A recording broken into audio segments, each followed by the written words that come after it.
ஆண்டாள் நாச்சியார் அருளிய திருப்பாவை பாசுரம் 25 மார்கழி மாதம் 25ஆம் தினத்தில் பாட வேண்டிய பாசுரம். பாடல் வரிக்குள்ள போவோம்.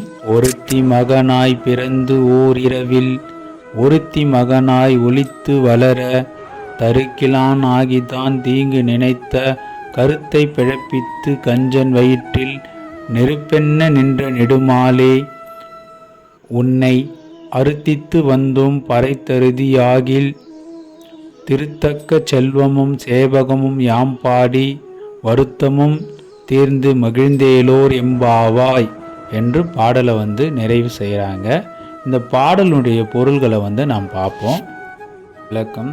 இந்த பாடலில் முதல் 2 வரிகள் என்ன சொல்கிறாங்க அப்படின்னாக்கா, கிருஷ்ண பரமாத்மா ஒரு நைட்டில் தேவகியினுடைய மகனாக பிறந்து அன்று இரவே யசோதைக்கு மகனாக மாறிடுவாங்க.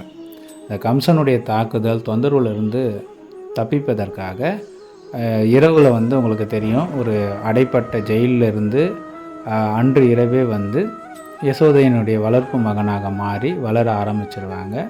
அப்படி கம்சன் பல வழிகளில் வயிற்றில் இருக்கும்போதும் சரி, வெளியில் இருக்கும்போது பல தொந்தரவுகளை நம்ம கிருஷ்ண பரமாத்மாவுக்கு கொடுத்துருப்பார்.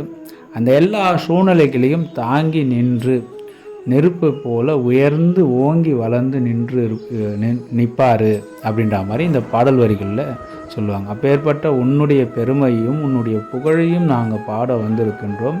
இப்படி நாங்கள் பாடும்போதும் பார்த்திங்கனாக்கா எங்களுக்கு இருக்கக்கூடிய அனைத்து விதமான பாவங்களும் அனைத்து விதமான கஷ்டங்களும் விலகும்.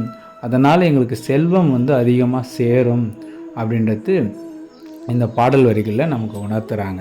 அதனால் இந்த பாடலில் இந்த பாடலுடைய பொருளை நம்ம உணர்ந்து தொடர்ந்து கிருஷ்ண பரமாத்மாவையும் மகாவிஷ்ணுவையும் தொடர்ந்து இந்த மார்கழி மாதத்தில் படிக்கும் போதும் கேட்கும் போதும் நமக்கு வர வேண்டிய அத்தனை செல்வங்களும் நம்மை சேரும்.